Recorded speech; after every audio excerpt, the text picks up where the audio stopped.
ये कॉन्सेप्ट हमने last class में डिस्कस किए थे। अब आते हैं केमिकल बॉन्डिंग की समरी पे। केमिकल बॉन्डिंग चैप्टर ये कहता है, केमिकल बॉन्डिंग हम क्यों पढ़ते हैं? केमिकल बॉन्डिंग हम इसलिए पढ़ते हैं क्योंकि हमें एक बात इंपॉर्टेंट पता है।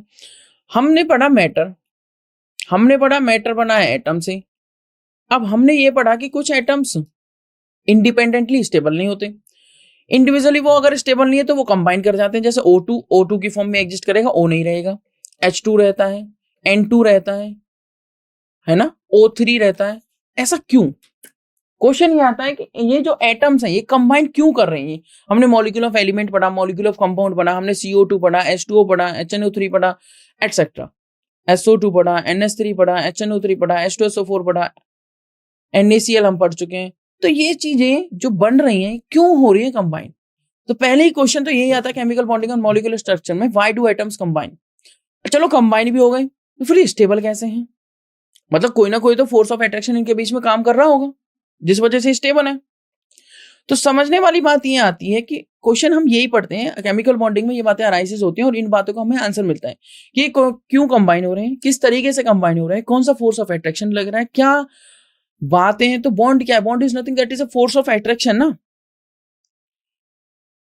फिर इसमें लिमिटेशंस भी आ जाती हैं कुछ कि सिर्फ यही क्यों कंबाइन हो रहे हैं, बाकी क्यों कंबाइन नहीं हो रहे, वो भी हम सारी बातें पढ़ेंगे। ठीक है, तो चलिए इस बात का जवाब देने के लिए सबसे पहले आ जाती है कोसेल लुईस अप्रोच। उन्होंने क्या किया कि H2 एग्जिस्ट कर रहा है, तो उन्होंने क्या किया, हाइड्रोजन का एटॉमिक नंबर 1 है तो इसका इलेक्ट्रॉनिक कॉन्फ़िगरेशन तो 1 हो गया, दूसरा हाइड्रोजन का भी 1 है, इसका भी 1 हो गया। उन्होंने क्या कहा कि अगर इसका न्यूक्लियस ये है तो इसके सराउंडिंग में एक इलेक्ट्रॉन घूम रहा है, दूसरा हाइड्रोजन ये रहा, उसका न्यूक्लियस ये है, इसके सराउंडिंग में एक इलेक्ट्रॉन घूम रहा है, और ये शेयरिंग ऑफ इलेक्ट्रॉन्स कर लेंगे और यहाँ पर बॉन्डिंग बन जाएगी कुछ इस तरीके से। ये इसका न्यूक्लियस और ये हो गई इस तरीके से शेयरिंग, है ना, और ये बन गया सिग्मा बॉन्ड। सिग्मा बॉन्ड वो मैं बताऊंगा आपको। शेयरिंग ऑफ इलेक्ट्रॉन से बॉन्ड बन गया। अब शेयरिंग ऑफ इलेक्ट्रॉन से बॉन्ड तो बन गया, ऐसे उन्होंने किसके लिए पढ़ लिया, बाकी H2 He2 एटसेट्रा सभी के लिए। क्या He2 रहेगा या नहीं रहेगा वो आप देखेंगे, वो हम नहीं देखेंगे, वो मैं बताऊंगा आपको किस तरीके से। वो मैं बताऊंगा कि ये क्यों एग्जिस्ट नहीं करता है, क्यों एग्जिस्ट करता है और किसने इस बात का जवाब दिया। H2 N2 O2 इन सभी के लिए वो पढ़ते रहे, Cl2। ठीक है, बात आई फिर Br2 की और हायर एटॉमिक नंबर्स की। तो उन्होंने देखा इस डायग्राम को बनाना बहुत ज्यादा कॉम्प्लिकेटेड होता जा रहा था। फिर उन्होंने एक चीज का नोटिस किया कि जो सिर्फ वैलेंस इलेक्ट्रॉन ही तो पार्टिसिपेट कर रहे हैं, तो लुईस ने आकर उसको थोड़ा मॉडिफाइड किया और लुईस ने क्या कहा कि ओनली वैलेंस इलेक्ट्रॉन्स अगर पार्टिसिपेट कर रहे हैं, जीएन लुईस ने कहा, तो इसका मतलब यह है कि हमें सारे ऑर्बिट्स को ड्रॉ करने की जरूरत नहीं है, सिर्फ वैलेंस इलेक्ट्रॉन्स के ऑर्बिट्स को ड्रॉ करिए, उनके सर्कल्स को ड्रॉ करिए और काम हो जाएगा। तो अगर मुझे मान लीजिए Cl ड्रॉ करना है तो Cl का होता है 17, मतलब अगर मैं सिंपल तरीके से बोलूं 287, तो सिर्फ आप Cl का जो सिंबल है, लुईस सिंबल किस तरीके से बनाए गए, उनके लास्ट इलेक्ट्रॉन्स को यूज करके, मतलब 1 2 3 4 5 6 7। उसने कहा कि मैं एक डॉट से एक इलेक्ट्रॉन को रिप्रेजेंट करूंगा और ये हो गया लुईस का सिंबल, जिसे हम लुईस डॉट स्ट्रक्चर भी बोल देते हैं या इलेक्ट्रॉन डॉट सिंबल भी बोल देते हैं। उसने कहा इसी तरीके से दूसरा क्लोरीन आएगा अपने 7 इलेक्ट्रॉन लेके 1 2 3 4 5 6 और 7, ये एक इलेक्ट्रॉन अपना देगा, ये एक इलेक्ट्रॉन अपना शेयर करेगा। दोनों ने अपने अपने इलेक्ट्रॉन शेयर किए और उन्होंने क्या किया, इस तरीके से अपना ऑक्टेट क्या कर लिया, दोनों ने कंप्लीट कर दिया। ये ऑक्टेट क्या है? ऑक्टेट का मतलब आपको पता ही है 8 इलेक्ट्रॉन कंप्लीट करना, और डुप्लेट का मतलब होता है 2 इलेक्ट्रॉन कंप्लीट करना। तो हाइड्रोजन और कुछ स्पीसीज जो होती हैं वो क्या करती हैं, 2 इलेक्ट्रॉन कंप्लीट करना चाहती है, जैसे हीलियम में 2 होते हैं, 2 इलेक्ट्रॉन, ठीक है, डुप्लेट कंप्लीट करना चाहती है, और कुछ ऑक्टेट, ठीक है। तो के शेल जिनमें होती है लास्ट शेल, वो क्या चाहती हैं, डुप्लेट कंप्लीट करना, और LMN शेल क्या चाहती हैं, ऑक्टेट कंप्लीट करना, ठीक है। अब जो बात आती है वो इंपॉर्टेंट बात ये है, ध्यान से समझिएगा, जो इंपॉर्टेंट बात ये है कि जो इलेक्ट्रॉन्स हैं उनके साथ 2 केस हो सकते हैं, या तो वो बॉन्ड बना सकते हैं ट्रांसफर होके, या वो बॉन्ड बनाएंगे शेयरिंग करके। अगर वो हुए ट्रांसफर ऑफ इलेक्ट्रॉन से बनेगा आयनिक बॉन्ड, क्योंकि कंप्लीटली ट्रांसफर हो चुका है। मतलब अगर ए ने इलेक्ट्रॉन्स दिए तो बना लिया ए पॉजिटिव, और वो इलेक्ट्रॉन बी ने लिए तो बना लिया बी नेगेटिव। तो इनके बीच में जो बॉन्ड बनेगा, एग्जांपल NaCl KCl, ये बनेंगे आयनिक बॉन्ड्स और ये होंगे आयनिक कंपाउंड्स। शेयरिंग 2 तरीके से हो सकती है। अच्छा, शेयरिंग भी 2 तरीके से होगी, कैसे कैसे? एक होगी इक्वल शेयरिंग। कौन सी शेयरिंग? Equal sharing. फिर दूसरी कौन सी होती है? अरे अनइक्वल शेयरिंग। एक इक्वल शेयरिंग, दूसरी अनइक्वल शेयरिंग। इक्वल शेयरिंग में क्या होता है, इसको आप बोल सकते हो म्यूचुअल शेयरिंग। क्या बोल सकते हो? Mutual sharing. म्यूचुअल शेयरिंग का मतलब दोनों साइड से एक एक इलेक्ट्रॉन्स आएंगे। एक बॉन्ड को बनाने के लिए 2 इलेक्ट्रॉन्स की जरूरत होती है। मान लीजिए ए ने 1 इलेक्ट्रॉन दिया, बी ने 1 इलेक्ट्रॉन दिया और बॉन्ड बन गया। क्या बन गया इनके बीच में? Bond A bond B, for example HCl। बहुत बढ़िया। अनइक्वल शेयरिंग क्या होती है? One sided sharing, one sided sharing, not both sided. One sided sharing मतलब एक बॉन्ड को बनाने के लिए चाहिए 2 इलेक्ट्रॉन और दोनों दिए ए ने, दोनों ही किसने दिए? ए ने, बी ने नहीं दिए। For example NH4 positive. NH4 positive में 4 बॉन्ड बने हुए हैं, जिनमें से 3 तो ये कोवलेंट है, बट एक बॉन्ड बना हुआ है कोऑर्डिनेट, जिसमें नाइट्रोजन अपने लॉन पेयर दिए इस H पॉजिटिव को अटैच करने के लिए। तो ये NH4 पॉजिटिव। ये सारी बातें हम पढ़ेंगे। तो इक्वल शेयरिंग वालों को क्या बोलते हैं वो भी बता दीजिए। इक्वल शेयरिंग वालों को बोलते हैं कोवलेंट बॉन्ड। कौन सा बॉन्ड? कोवलेंट। और अनइक्वल शेयरिंग वालों को क्या बोलते हैं? फिर अनइक्वल शेयरिंग वालों को बोलेंगे कोऑर्डिनेट बॉन्ड। आपने पढ़ा होगा कोऑर्डिनेट। इसने कोऑर्डिनेशन किया है। क्या किया है इसने? कोऑर्डिनेशन। इसको बोलेंगे कोऑर्डिनेट बॉन्ड। तो इलेक्ट्रॉन की कहानी तो कुछ ऐसे हो गई। अब हम लुईस सिंबल पे चल रहे थे, तो लुईस सिंबल ने जो बातें बताई वो मैंने आपको बता दी। ठीक है, मूव करते हैं नेक्स्ट पॉइंट पे। Kossel first insight into the mechanism of formation of electropositive and electronegative ions, मतलब कटायंस और अनायंस। इलेक्ट्रोपॉजिटिव आयंस मतलब कटायंस, जैसे Na positive, Mg2 positive, Al3 positive etcetera. Na positive, Mg2 positive, Al3 positive. क्या एक ही atom के ऊपर हो सकता है? अरे गलत बात। NH4 पॉजिटिव हो सकता है, H3O पॉजिटिव हो सकता है, और भी बहुत सारे पॉसिबल है। ठीक है, उसी तरीके से electronegative atoms are known as anions. फिर कौन से अनायंस भाई? Cl negative, Br negative, O2 negative, S2 negative.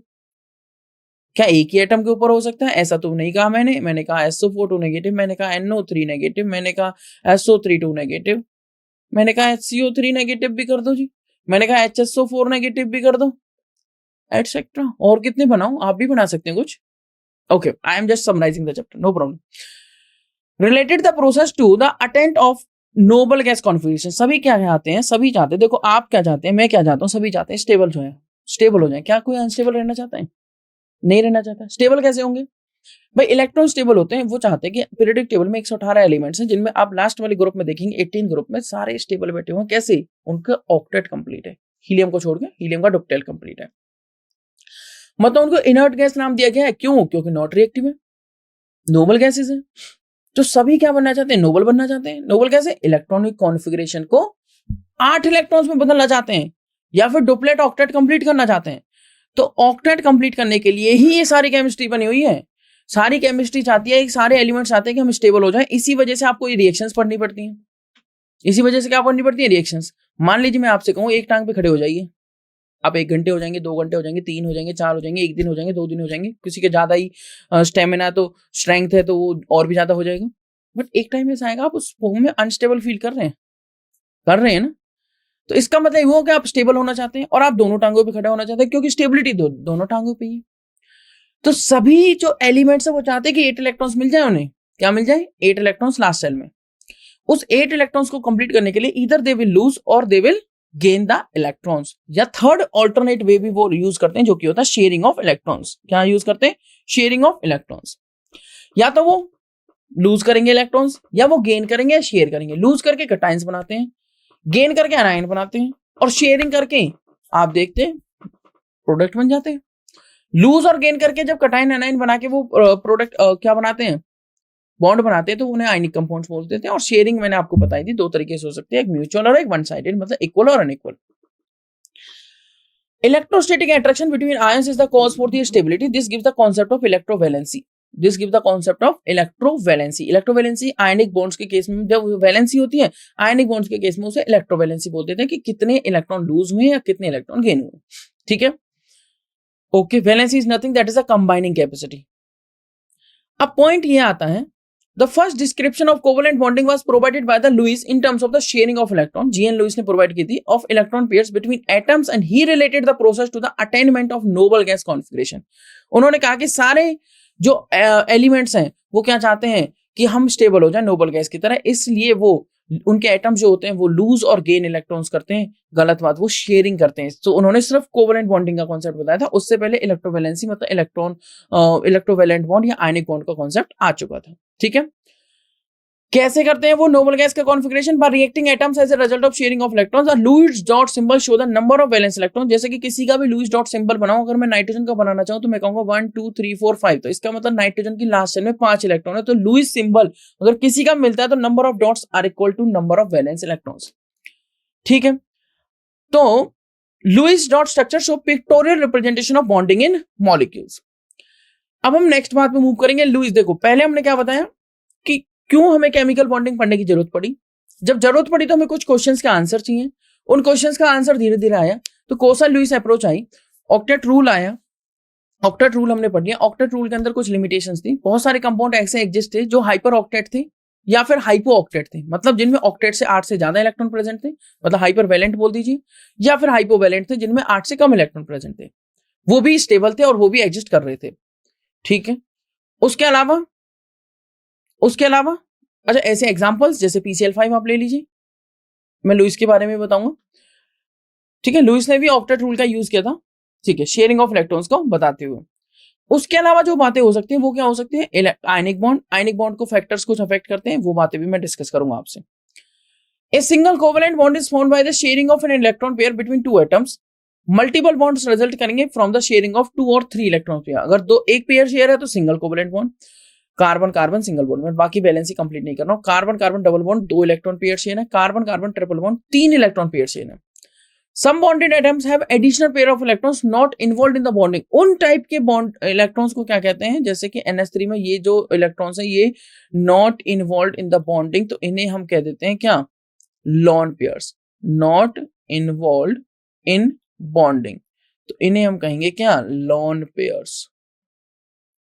Lawn pairs मतलब आप समझ सकते हैं, लॉन अलोन, अकेले बैठे हुए हैं, किसी से कोई मतलब ही नहीं है ना, मतलब बॉन्डिंग में पार्टिसिपेट नहीं कर रहे, इन्हें हम क्या कह देते हैं? Lone pair of electrons. एक Lewis dot structure show the arrangement of bonded pairs and lone pairs around each atom in a molecule. Lewis dot structure draw करना बहुत आसान है। मान लीजिए आपको CO2 का लुईस डॉट स्ट्रक्चर ड्रॉ करना है, तो सबसे पहले टोटल इलेक्ट्रॉन पेयर्स काउंट कर लीजिए। टोटल इलेक्ट्रॉन पेयर्स कैसे काउंट करेंगे? आपको क्या करना, कार्बन की वैलेंस शेल में कितने इलेक्ट्रॉन है भाई? 2 और 4, मतलब 4 प्लस ऑक्सीजन की वैलेंस शेल में होते हैं 6, और कितने ऑक्सीजन है? 2, तो 6 2 जा 12 प्लस 4 16 इलेक्ट्रॉन्स हैं, और पेयर्स कितने हो जाएंगे? डिवाइड कर दीजिए 2 से, तो ये आ जाएगा 8। तो हमारे पास 8 इलेक्ट्रॉन पेयर्स प्रेजेंट हैं। कितने इलेक्ट्रॉन पेयर्स? 8 electron pairs.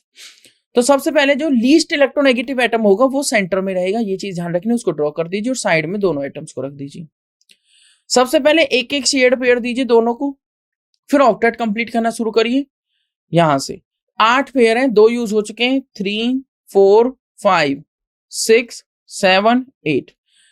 हुआ ये कि ऑक्सीजन का इलेक्ट्रोनेगेटिव, दो ऑक्सीजन इलेक्ट्रोनेगेटिव और दोनों ऑक्सीजन्स का ऑक्टेट कंप्लीट हो चुका है, बट कार्बन का ऑक्टेट कंप्लीट नहीं है। इसके लिए ऑक्सीजन एक पेयर इधर से शेयर करेगा और एक पेयर इधर से, मतलब एक यहाँ पे आ जाएगा और एक यहाँ पे आ जाएगा। अब देखिए आप, ऑक्सीजन का भी ऑक्टेट कंप्लीट है और कार्बन का भी। आप यहाँ पे देखेंगे ऑक्टेट कंप्लीट, आप यहाँ पर चेक करेंगे इस सर्कल में ऑक्टेट कंप्लीट, आप यहाँ पर चेक करेंगे ऑक्टेट कंप्लीट। अब जब मैं इसको बॉन्ड की फॉर्म में दिखाता हूँ तो 2 इलेक्ट्रॉन पेयर मतलब double bond oxygen, 2 electron pair मतलब डबल बॉन्ड ऑक्सीजन, CO2 का स्ट्रक्चर बन गया। स्ट्रक्चर बना है, मुझे नहीं पता इसकी ज्योमेट्री और शेप क्या होगी, क्योंकि लुईस बता ही नहीं पाया इस बारे में, लुईस ने डिस्कस ही नहीं करा। यही तो लिमिटेशन थी लुईस की।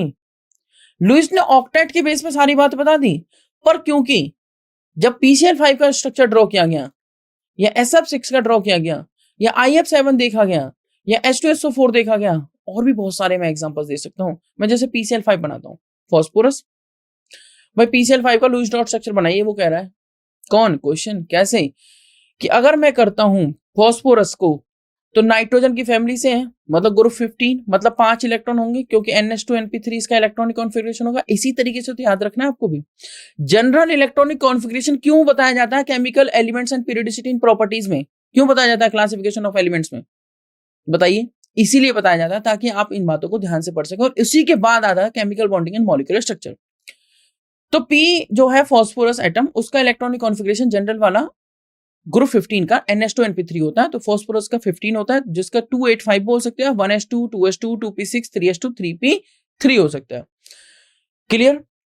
तो मतलब 5 इलेक्ट्रॉन इसकी वैलेंस शेल में, और क्लोरीन ग्रुप 17 से तो 7 इलेक्ट्रॉन इसकी वैलेंस शेल में, तो 5 इसके हो गए, और 7 5 35 होते हैं, तो 40, और डिवाइडेड कर दिया 2 से, 7 5 जा 35 प्लस 5 40 डिवाइड बाय 2, तो 20 इलेक्ट्रॉन पेयर्स आ चुके हैं आपके पास। बाय वाह, 20 इलेक्ट्रॉन पेयर्स का यूज करना है। अब लेस इलेक्ट्रोनेगेटिव एटम को सेंटर में रख दो और more electronegative atom side atom बन जाएंगे। 1 2 1 2 और क्या बन सकते हैं, चलिए ऐसे बना लेते हैं, थोड़ा ऐसे ना करके ऐसे बना लेते हैं। 1 2 3 4 और 5 रख दिए 5 एटम्स। पहले सबके इलेक्ट्रॉन्स पूरे करते हैं, रखते हैं। 1 पहले तो सभी के बीच में शेयर्ड पेयर रखना है एक। 1 2 3 4 5। ये बहुत दूर से भाग गया, इसको पास कर लेते हैं, क्यों ही दूर भेजना है इसको। ये लो जी, पास आ जाओ, ठीक है। कह रहा है 20 इलेक्ट्रॉन पेयर्स में से 5 यूज कर लिए, बाकी 15 यूज करिए। 5 हो गए, 6 7 8, इसका octet complete. 9 10 11 octet complete. 12 13 14 octet complete. 15 16 17 octet complete. 18 19 20 octet complete. कह रहा सर्कल ड्रॉ करके बताइए, ऐसे समझ नहीं आ रहा। 2 4 6 8, ये लो जी ऑक्टेट कंप्लीट। 2 4 6 8, ये लो इस सर्कल में ऑक्टेट कंप्लीट। 2 4 6 8, इस सर्कल में भी ऑक्टेट कंप्लीट। 2 4 6 8, इस सर्कल में भी ऑक्टेट कंप्लीट। और 2 4 6 8, इस सर्कल में भी ऑक्टेट कंप्लीट। कह रहा फास्फोरस का ड्रॉ करिए। ये लो जी फास्फोरस क्या कहता है, फास्फोरस से कोई प्रॉब्लम थोड़ी हमें। ये लो फास्फोरस का 2 4 6 8 10, 10 कैसे आ गए, तभी तो मैंने बोला इसको हाइपरवेलेंट। हाइपरवेलेंट या हाइपरवेलेंट में आते हैं सारे कंपाउंड्स। इसमें 12 होंगे, इसमें 14 होंगे, इसमें 10 हैं। इसी तरीके से तो मैं कहना चाह रहा हूं कि यहां पर ऑक्टेट की बात हो रही थी, बट ये तो ऑक्टेट से ज्यादा लेके बैठ गया। और BF3 को देखे तो यहाँ हाइपोवेलेंट में आ जाएगा। BeH2 कैसे एग्जिस्ट कर रहा है, BeCl2 कैसे एग्जिस्ट कर रहा है, कंपाउंड किस तरीके से एग्जिस्ट कर रहे हैं, LiCl कैसे एग्जिस्ट कर रहा है, ये तो ऑक्टेट को फॉलो ही नहीं कर रहे। तो यहां पर हाइपोवेलेंट और हाइपरवेलेंट ये बातें आ जाती हैं। उसके अलावा जैसे NO हो गया, N डबल बॉन्ड O, 1 2 3 1 2 3 4, ये कैसे ड्रॉ कर दिया। अरे ड्रॉ कर लीजिए आप, कैसे ड्रॉ करेंगे भाई, नाइट्रोजन और ऑक्सीजन, नाइट्रिक ऑक्साइड या नाइट्रोजन मोनोऑक्साइड। नाइट्रोजन के वैलेंस शेल में वही 5 और ऑक्सीजन के में 6, तो 11 आ गए, ये तो गड़बड़ हो गई। 11 इलेक्ट्रॉन्स रखने, पेयर्स तो बन नहीं रहे हैं, पेयर्स भी बनाने तो बना दीजिए, डिवाइडेड बाय 2 कर दीजिए, हो जाएगा 5 pair of electrons plus 1 electron और है हमारे पास, रखते हैं। नाइट्रोजन है, ऑक्सीजन है, 1 पेयर रखा। अब लेस इलेक्ट्रोनेगेटिव कौन है, होता है FON, फोन, यही तो होता है। Fluorine more than oxygen than nitrogen, तो ऑक्सीजन ज्यादा इलेक्ट्रोनेगेटिव है, इसका पूरा कर दीजिए पहले ऑक्टेन। कितने, 1 पेयर यूज हो गया, 2 3 4 और 1 यहां रख दीजिए क्योंकि नाइट्रोजन का पूरा नहीं है, 5 हो गए। अब 1 इलेक्ट्रॉन और बच गया, वो कहां जाएगा बताइए क्विकली। पेयर कितने, 5, तो हमें क्या करना है, नाइट्रोजन का ऑक्टेट कंप्लीट करने का ट्राई किया, 1 इलेक्ट्रॉन भी यहां रख दिया, 2 और 2 5 ही हुए। इसने क्या किया, 1 इलेक्ट्रॉन पेयर यहाँ पे शेयर कर लिया, मैक्सिमम ये 7 ही कर सकता है। तो आप देखेंगे इसका ऑक्टेट तो पूरा है, इसने डबल बॉन्ड बना दिया, इसका ऑक्टेट अभी भी पूरा नहीं हुआ है। क्या देखेंगे आप, इसका ऑक्टेट अभी पूरा नहीं हुआ है, तो N डबल बॉन्ड O बन जाएगा और यहाँ पर 3 इलेक्ट्रॉन्स हैं। तो ऑड इलेक्ट्रॉन स्पीसीज भी पॉसिबल हैं, ये समझिए आप। तो ये अपने इलेक्ट्रॉन्स देगा दोनों एक तरीके से, इस पे पॉजिटिव इस पे नेगेटिव आएगा, ठीक है, तो वो अलग कॉन्सेप्ट है, उस पर हम नहीं जाएंगे। ये दोनों इलेक्ट्रॉन्स देगा या नहीं देगा, अभी हम लुईस पढ़ रहे हैं सिर्फ, ये दोनों इलेक्ट्रॉन्स यहाँ पे, ठीक है। तो N double bond N exist कर रहा है। NO2, इसमें भी आप देखेंगे ये भी क्या है, ऑड इलेक्ट्रॉन स्पीसीज। तो ऑड इलेक्ट्रॉन स्पीसीज भी ऑक्टेट रूल को फॉलो अप नहीं हो रहा है। तो वापस आते हैं, Lewis dot structure show the arrangement of bonded pairs and lone pairs around each atom in a molecule. Important parameter associated with chemical bond जो होते हैं, जैसे कि बॉन्ड लेंथ, भाई बॉन्ड जो भी बन रहा है दो एटम्स के बीच में, उसकी लेंथ क्या है, उसको उसके न्यूक्लियस से लेकर उसके न्यूक्लियस तक लेते हैं। बॉन्ड एंगल, उनके बीच में एंगल क्या बन रहा है। बॉन्ड एंथैल्पी, उस बॉन्ड को ब्रेक करने के लिए क्या एनर्जी देनी पड़ेगी। बॉन्ड ऑर्डर, वो स्ट्रेंथ दिखाएगा उस बॉन्ड की। बॉन्ड पोलरिटी, कि कौन इलेक्ट्रोनेगेटिव है कौन इलेक्ट्रोपॉजिटिव है और कितना इलेक्ट्रोनेगेटिव है कितना इलेक्ट्रोपॉजिटिव है, तो उस बेस पे डाइपोल मोमेंट के बेस पे बॉन्ड पोलरिटी आ जाती है। इनकी भी सिग्निफिकेंट इफेक्ट होता है प्रॉपर्टीज ऑफ द कंपाउंड्स पे। हम क्वेश्चन डिस्कस करते टाइम इन कॉन्सेप्ट्स को भी डिस्कस कर लेंगे। उसके बाद आ जाता है आपका वेस्पर मॉडल। भाई लुईस में आगे कमी, लुईस ने सिर्फ ये बता पाया कि एक सर एक सेंट्रल एटम होगा, उसके सराउंडेड में कुछ साइड एटम प्रेजेंट होंगे, कितने भी प्रेजेंट हो सकते हैं 1 2 3 4 5 6, उसमें बहुत सारे स्ट्रक्चर्स के बारे में बताया, बट वो ये नहीं बता पाया कि जो लॉन पेयर्स प्रेजेंट है, बॉन्ड पेयर प्रेजेंट है, तो रिपल्शन तो होगा। तो ज्योमेट्री क्या होनी चाहिए, शेप क्या होनी चाहिए, कौन सा साइड एटम कहाँ रहेगा, क्या उसकी फिक्स्ड पोजीशन रहेगी या चेंज होगी। अब आए वेस्पर थ्योरी। वेस्पर थ्योरी का नाम ही क्या है, VSEPR थ्योरी, मतलब valence shell electron pair repulsion theory. Valence shell electron pair repulsion theory यही कहती है कि इलेक्ट्रॉन पेयर रिपल्शन के बेसिस पर मैं एक्सप्लेन करूंगी, क्या मैं एक्सप्लेन करती हूं, geometry and shape of the molecules. पहली बात ये कही कि अगर किसी मॉलिक्यूल में, देखो कोई भी मॉलिक्यूल है उसमें बॉन्डेड पेयर्स होंगे और लॉन पेयर्स होंगे। बॉन्डेड पेयर मतलब शेयर पेयर जो बॉन्डिंग में पार्टिसिपेट कर रहे हैं, और लॉन पेयर मतलब अनशेयर्ड पेयर जो बॉन्डिंग में पार्टिसिपेट नहीं कर रहे हैं। ठीक है, दो टाइप के पेयर्स हो गए, एक बॉन्डेड पेयर्स और एक हो गए लॉन पेयर्स। जो बॉन्डिंग में पार्टिसिपेट नहीं करते वो लॉन पेयर्स। अगर सिर्फ किसी मॉलिक्यूल में ओनली बॉन्ड पेयर्स हैं, मतलब उनके बीच में जो रिपल्शंस होंगी वो बॉन्ड पेयर टाइप की रिपल्शंस होंगी, मतलब उनकी जो ज्योमेट्री होगी वो रेगुलर ज्योमेट्री होगी। ओनली बॉन्ड पेयर्स वालों की जो ज्योमेट्री होगी वो रेगुलर ज्योमेट्री होगी। और इंटरेस्टिंग बात बताऊं, जो उनकी ज्योमेट्री होगी, geometry is like a cavity, geometry is like a cavity. मान लीजिए मैं आपको एक कैविटी देता हूं इस टाइप की, कुछ भी एक कैविटी मैंने दी। अब आप इसमें मान लीजिए आपके पास एक सीमेंट का घोल है, ये कैविटी बनी हुई है, इसमें आपको फिल करना है। अब आपको शेप सिर्फ इतनी चाहिए, ध्यान से समझना, आपको सिर्फ इतनी ही शेप चाहिए, इतनी, ये वाला हिस्सा नहीं चाहिए। तो आप क्या करेंगे, सिर्फ इसको ही हिस्से को फिल करेंगे, इतना, ये वाला फिल नहीं करेंगे। तो समझने वाली बात ये हुई कि cavity is like a geometry. अगर सारे फिल हो गए तो ज्योमेट्री और शेप सेम हो जाएंगे, सारे फिल नहीं हुए तो ज्योमेट्री और शेप सेम नहीं होगी। मतलब बॉन्ड पेयर के केस में सिर्फ जो ज्योमेट्री होती है वो रेगुलर ज्योमेट्री होती है, डिस्टॉर्टेड नहीं होती, और जो ज्योमेट्री होती है वही सेम शेप हो जाती है, सेम आपकी क्या हो जाती है, वही शेप। मतलब ज्योमेट्री और शेप सेम होती है। ज्योमेट्री और शेप के बीच में भी डिफरेंस नहीं पता होता, इसलिए मैं आपको बता रहा हूं ज्योमेट्री और शेप के बीच में डिफरेंस। ठीक है, हाँ बस थोड़े से टॉपिक है, उसके बाद हम स्टार्ट करेंगे नीट के PYQs को। ठीक है, लॉन पेयर्स जो हमारे हैं, लॉन पेयर्स हमारे क्या हैं, जिसमें बॉन्ड पेयर्स, लॉन पेयर्स अगर किसी ज्योमेट्री में बॉन्ड पेयर और लॉन पेयर दोनों प्रेजेंट है, तो अगर बॉन्ड पेयर लॉन पेयर दोनों प्रेजेंट है तो उस केस में हमारी जो ज्योमेट्री होगी वहां पर रिपल्शंस दो टाइप के होंगे, bond pair type, bond pair lawn pair repulsions भी होंगी, लॉन पेयर रिपल्शंस भी होंगे। इसका मतलब ज्योमेट्री रेगुलर नहीं रहेगी, वो हो जाएगी डिस्टॉर्टेड। क्या हो जाएगी, डिस्टॉर्टेड। अगर ज्योमेट्री डिस्टॉर्टेड होगी तो उस केस में शेप और ज्योमेट्री सेम नहीं होंगी, शेप अलग होगी और ज्योमेट्री अलग होगी। ठीक है, शेप और ज्योमेट्री क्या होंगी, डिफरेंट होंगी, शेप ज्योमेट्री क्या होंगी, डिफरेंट होंगी, सेम नहीं होंगी। तो वेस्पर थ्योरी के बेसिस पर हम बहुत सारी क्या पढ़ते हैं, टाइप्स पढ़ते हैं। जैसे हम पढ़ते हैं AB2 type, AB2 type linear हो जाता है, फिर AB3 पढ़ते हैं, फिर AB2L पढ़ते हैं। ठीक है, इन सभी को मैं क्वेश्चंस की फॉर्म में अब डिस्कस करूंगा, क्विकली आपको दिखा दूंगा। फिर AB4 पढ़ते हैं, AB3L पढ़ते हैं, AB2L2 पढ़ते हैं, उसके बाद हम पढ़ते हैं AB5, उसमें पढ़ते हैं हम AB4L। ठीक है, L for lone pair, B for bond pair, A is a central atom, उसमें हम पढ़ते हैं AB3L2। ठीक है, और उसमें AB5 हो गया, और उसके अलावा हम AB6 पढ़ते हैं, AB5L पढ़ते हैं, उसके अंदर AB4L2 पढ़ते हैं।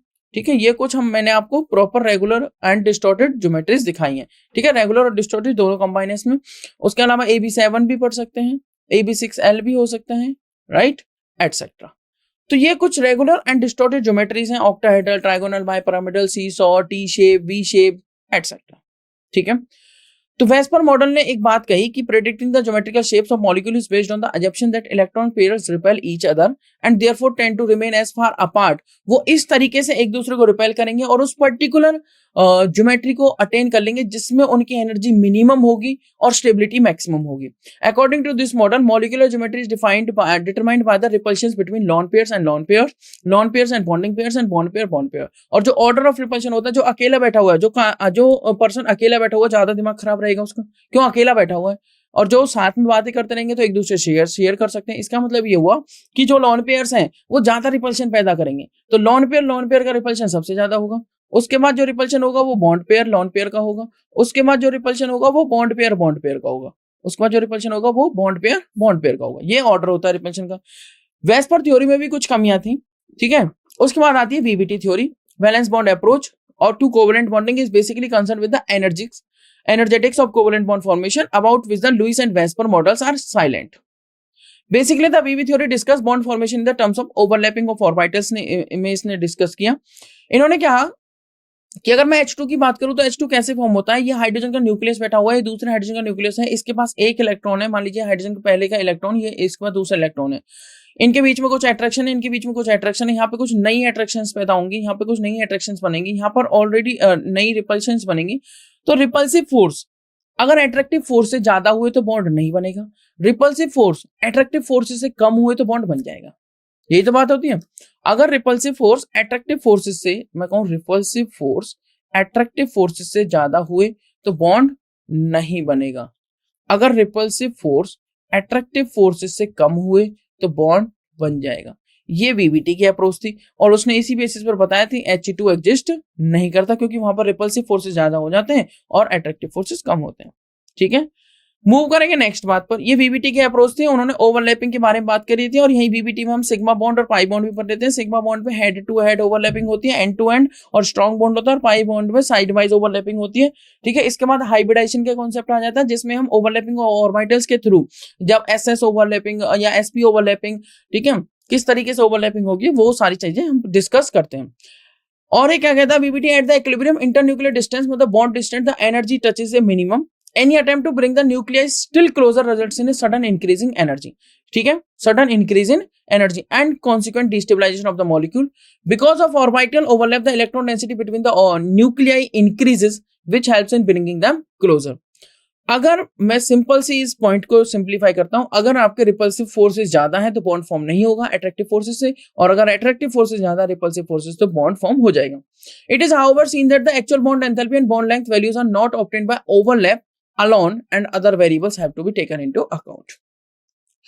इस पॉइंट को एक्सप्लेन करने के लिए shapes of polyatomic molecules, Pauling, Linus Pauling introduce the concept of hybridization. मैंने आपको बताया था sp hybridisation, sp2 and sp3। देखो ओवरलैपिंग हो सकती है, जैसे मान लीजिए p ऑर्बिटल में बनाऊं और इसकी दो लोब्स हैं, ये पॉजिटिव, ये पॉजिटिव, ये नेगेटिव, ये नेगेटिव। अगर ऐसे ही ओवरलैपिंग हो गई पॉजिटिव पॉजिटिव और नेगेटिव नेगेटिव वाले पोर्शन की, ठीक है, ये पॉजिटिव ये पॉजिटिव, इसको बोल देते हैं पॉजिटिव ओवरलैपिंग।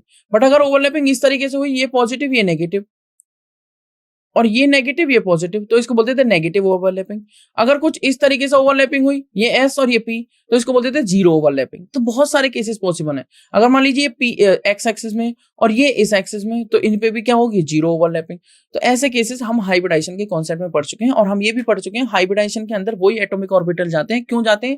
क्योंकि थोड़े ज्यादा स्टेबल होते हैं और ज्यादा स्टेबल बॉन्ड बनाते हैं। ठीक है, और इस CH4 वाले कॉन्सेप्ट को और बहुत सारे ऐसे बॉन्ड्स हैं जिनके कॉन्सेप्ट्स को एक्सप्लेन करने के लिए हाइब्रिडाइजेशन का कॉन्सेप्ट आया था। इसकी खास बात यह है कि हाइब्रिडाइजेशन के अंदर वही एटॉमिक ऑर्बिटल्स जाएंगे जिनकी एनर्जी अप्रोक्स क्लोजर है। ठीक है, क्लोजर एनर्जी वाले ऑर्बिटल्स जाएंगे। दूसरी बात, हाइब्रिडाइजेशन में जितने भी ऑर्बिटल्स जाएंगे उतने ही नए ऑर्बिटल्स बनेंगे और उनका नाम वही होगा। जैसे sp में दो ऑर्बिटल्स एटॉमिक ऑर्बिटल्स कंबाइन हुए तो नए दो ऑर्बिटल्स बनेंगे जिनका नाम होगा sp hybrid orbital. sp2 sp3 sp3d sp3d2 d2 sp3, बहुत सारे एग्जांपल्स इसके हो सकते हैं। Atomic orbitals of Be, Bc, No are used to explain the formation and geometrical shapes of molecules जैसे BeCl2, BCl3, CH4, NH3, H2। ये सभी hybridisation के कॉन्सेप्ट ने एक्सप्लेन कर दिए थे। हाइब्रिडाइजेशन की इंपॉर्टेंट सिग्निफिकेंस है, ये एक्सप्लेन कर देता है ज्योमेट्रीज को, ठीक है, और बहुत सारी बातों को। They also explain the formation of multiple bonds in molecule जैसे C2H2 ethyne and C2H4 ethene, इनको भी एक्सप्लेन कर सकते हैं। अब हम आ जाते हैं इंपॉर्टेंट फॉर्मूलेस पे और फिर हम स्टार्ट करेंगे। तो आज की क्लास जो है उसमें हम इतने टॉपिक्स के बारे में डिस्कस करेंगे। उसके अलावा हमारी MOT मॉलिक्यूलर ऑर्बिटल थ्योरी और हाइड्रोजन बॉन्डिंग और कुछ इंपॉर्टेंट कॉन्सेप्ट्स रह गए हैं जो कि हम अपनी नेक्स्ट क्लास में डिस्कस करेंगे। उनके बारे में chemical bonding and molecular structure के नीट के PYQs। ठीक है, MOT और उसके नेक्स्ट कॉन्सेप्ट को मैं नेक्स्ट क्लास में आपको थोड़ा सा ओवरव्यू दूंगा, समराइज करूंगा। तो क्वांटम नंबर से इंपॉर्टेंट फॉर्मूले जैसे n की वैल्यू हो सकती है 1 से infinity. Orbital angular momentum of electron in any orbital हो सकता है mvr इक्वल टू nh/2π। आपको पता ही है, बोहर ने भी ये पॉइंट दिया था। ठीक है, जो एंगुलर मोमेंटम होता है वो कहते हैं quantized. Azimuthal quantum number L की वैल्यू होती है 0 से लेके n-1। नंबर ऑफ ऑर्बिटल इन्हें सबसेल हो सकते हैं 2l+1। Maximum number of electrons किसी भी पर्टिकुलर सबसेल में आ सकते हैं 2 × 2l+1, 2 × 2l+1। Orbital angular momentum जो l उसकी वैल्यू हो सकती है h/2π√LL+1, या फिर h/2π को आप लिख सकते हैं h कट √LL+1, क्योंकि h कट होता है रिड्यूस्ड प्लैंक्स कांस्टेंट और h होता है प्लैंक्स कांस्टेंट। क्लियर। नेक्स्ट जो आते हैं conditions for the formation of ionic bonds, वो मैं आपको बता चुका हूं। Electronegativity difference between two combining elements must be larger, तभी आयनिक बॉन्ड बनेगा। एक बहुत ज्यादा पॉजिटिव होना चाहिए और एक नेगेटिव होना चाहिए। आयनाइजेशन एंथैल्पी, कि भाई मेटल ने इलेक्ट्रॉन लूज करने की टेंडेंसी बहुत क्या होनी चाहिए, जल्दी से लूज करना चाहिए, मतलब आयनाइजेशन एंथैल्पी बहुत लो होनी चाहिए, ठीक है, जो कटायन बनाएगा। और negative value of electron gain enthalpy, मतलब इलेक्ट्रॉन को दूसरे एटम की इलेक्ट्रॉन गेन करने की एंथैल्पी बहुत ज्यादा होनी चाहिए। इलेक्ट्रॉन एफिनिटी बहुत जल्दी से इलेक्ट्रॉन को गेन करना चाहिए ताकि वो इलेक्ट्रोनेगेटिव एलिमेंट जल्दी से बने और आयनिक बॉन्ड स्टेबल हो जाए। लेटिस एंथैल्पी क्या होती है, जो एनर्जी रिलीज होती है जब 1 मोल ऑफ क्या कैटायंस एनायंस कंबाइन होकर 1 मोल कंपाउंड्स बनाते हैं, आयनिक कंपाउंड्स, ठीक है, तो उसे हम क्या कहते हैं, लेटिस एंथैल्पी। तो M positive X negative combine होकर MX बनाएंगे, वो क्या होनी चाहिए, रिलीज होने वाली एनर्जी हाई होनी चाहिए। आयनिक सॉलिड फैक्टर जो अफेक्ट करेंगे लेटिस एनर्जी को, देखो चार्जेस हैं, तो डेफिनेटली आपको एक फॉर्मूला आपने फिजिक्स में पढ़ा होगा, F = Q1 Q2/R², ठीक है, F directly proportional to Q1 Q2/R², मतलब चार्जेस के डायरेक्टली और रेडियस के इनवर्सली। मतलब यहाँ पर भी वही है, कटायन और अनायन के रेडियस के क्या है, लेटिस एनर्जी इनवर्सली। यहाँ पे R positive R negative inter ionic distance दिखा रहा है, R positive plus R negative यहाँ पे दिखाया गया है। लेटिस एनर्जी डायरेक्टली प्रोपोर्शनल है चार्जेस के, जेड पॉजिटिव दिखा रहा है charge on cation in terms of electronic charge, और जेड नेगेटिव दिखा रहा है, जैसे आप इसको ऐसे लिख सकते हैं जेड पॉजिटिव और जेड नेगेटिव, ठीक है, और जेड नेगेटिव दिखा रहा है आपको charge on अनायन in terms of electronic charge. Clear. Dipole moment क्या होता है, म्यू, म्यू क्या दिखाता है, Q × D चार्ज सेपरेशन, और Q इज द चार्ज, आप D लिख सकते हैं या फिर R लिख सकते हैं, डिस्टेंस ऑफ सेपरेशन। वेस्पर के बारे में आपको बता चुका हूं, जो इंपॉर्टेंट पॉइंट है वो यही है, लोन पेयर रिपल्शन सबसे ज्यादा होते हैं, देन लोन पेयर, और फिर सबसे कम होते हैं बॉन्ड पेयर रिपल्शन। हाइब्रिडेशन के कॉन्सेप्ट में मैंने आपको कहा था एक टेबुलर फॉर्म में मैं आपको रिप्रेजेंट करूंगा, आपको स्टेरिक नंबर कैलकुलेट करना होता है, ठीक है, आपको क्या कैलकुलेट करना होता है, स्टेरिक नंबर। उसको आने के बाद आप क्या निकाल सकते हैं, हाइब्रिडेशन का टाइप, और उसके अकॉर्डिंग आप ज्योमेट्री बता सकते हैं। 2 के लिए sp, 3 के लिए sp2, 4 के लिए sp3, 5 के लिए sp3d, 6 के लिए sp3d2, 7 के लिए sp3d3। अगर sp है तो लीनियर होगी, sp2 है तो ट्राइगोनल प्लेनर होगी, एग्जांपल bf3 ले लो आप, sp3 है तो टेट्राहेड्रल CH4 एग्जांपल ले लो, एक एग्जांपल BeH2 डाल दो। ट्राइगोनल बाइपिरामिडल है तो PCl5 एग्जांपल ले लो, ऑक्टाहेड्रल है तो SF6 हो जाएगा, और पेंटागोनल बाइपिरामिडल में आप IF7 डाल सकते हो, sp3d3। ये कॉन्सेप्ट्स आपको इंपॉर्टेंट बातें लर्न होने चाहिए। चलिए स्टार्ट करते हैं केमिकल बॉन्डिंग के नीट के PYQs। कितना इजी क्वेश्चन आ गया, correct order of dipole moment for the following molecules. देखो डायपोल मोमेंट हमें दिखानी है NH3 H2S CH4 and HF की, तो इनका स्ट्रक्चर पता होना चाहिए। वेस्पर के अकॉर्डिंग इनकी स्ट्रक्चर कैलकुलेट निकालेंगे, तो मैं आपको एक का स्ट्रक्चर बता देता हूँ कैसे निकालेंगे। जैसे आपको NH3 का स्ट्रक्चर निकालना है, तो आप इसके वैलेंस इलेक्ट्रॉन्स देखेंगे जो कि होते हैं 5। आप इसके आप सिंगल ऑक्यूपाइड वाले देखें, मतलब आप किसको देखेंगे, जो मोनोवैलेंट एटम्स होते हैं, ठीक है, आप किसको देखेंगे, मोनोवैलेंट एटम्स। उसके अकॉर्डिंग आप निकालेंगे 5 + 3 / 2, आप इसको कैलकुलेट करेंगे तो कितना आ गया 4। ये एक नंबर आया है, आप इसको समझ सकते हैं टोटल पेयर का एक फॉर्मूला। उसमें आप कह सकते हैं number of valence electrons of central atom plus आप कह सकते हैं monovalent atom minus cation plus अनायन, ये आपको करना है, डिवाइडेड बाय 2। तो टोटल पेयर आ गए 4। अब टोटल पेयर में दोनों चीजें होंगी, बॉन्ड पेयर भी और लॉन पेयर भी। बॉन्ड कितने, जितने मोनोवैलेंट एटम में कितने 3, और लॉन पेयर कितने बचे 4 - 3 1। तो इसका मतलब टाइप हो गया AB3L, बॉन्ड पेयर 3 और एक L। AB3L टाइप की शेप, ये किसका डेरिवेटिव होगा, किससे बना है, एक तरीके से AB4 से। AB4 की ज्योमेट्री होती है टेट्राहेड्रल, तो इसकी ज्योमेट्री भी क्या होगी, टेट्राहेड्रल, बट शेप डिफरेंट होगी क्योंकि इसमें लॉन पेयर आ चुके हैं, मतलब डिस्टॉर्टेड हो चुकी है। क्या शेप होगी, लॉन पेयर इंक्लूड होते ही शेप और ज्योमेट्री दोनों डिफरेंट होंगी, बट बॉन्ड पेयर है सिर्फ, तो शेप और ज्योमेट्री दोनों सेम होंगी। टेट्राहेड्रल वाले केस में आप समझ सकते हैं, आप यहाँ पे A लिखेंगे, इधर B और B, और इधर क्या लिख देंगे L, तो आप यहाँ पे देखेंगे ये बन गई आपकी टेट्राहेड्रल ज्योमेट्री। पर टेट्राहेड्रल ज्योमेट्री में अगर आप लॉन पेयर को इग्नोर करते हैं तो ये जो आपको शेप दिखेगी पिरामिडल शेप, ठीक है, कैसी शेप, पिरामिडल शेप, कैसी हुई, पिरामिडल शेप। तो NH3 की शेप कुछ इस तरीके की होगी। इस तरीके से आप सबकी शेप देखेंगे, NH3 की शेप देखेंगे, CH4 की टेट्राहेड्रल होगी, जिनकी ज्योमेट्री में लॉन पेयर्स नहीं होती, मतलब रेगुलर ज्योमेट्री जिनकी होती है रेगुलर, उनकी डायपोल मोमेंट हमेशा 0 होगी। आप SF6 को देख लीजिए, ठीक है, आप PCl5 को देख लीजिए, उनकी ज्योमेट्री क्या मिलेगी आपको 0। उसी तरीके से आप H2S की ज्योमेट्री शेप निकालेंगे, HF की शेप निकालेंगे, फिर आप इनकी डायपोल मोमेंट देखेंगे। मैं आपको आंसर दिखाता हूं। तो आप कह रहे हैं ऑप्शन सी, ऑप्शन मैच करेगा डी। ऑप्शन क्या मैच करेगा? डी। CH4 तो नॉन पोलर है क्योंकि इसकी डायपोल मोमेंट तो हो जाती है 0। क्या हो जाती है? 0। अगर आप HF को देखें तो एकदम से लीनियर है। क्या है? लीनियर।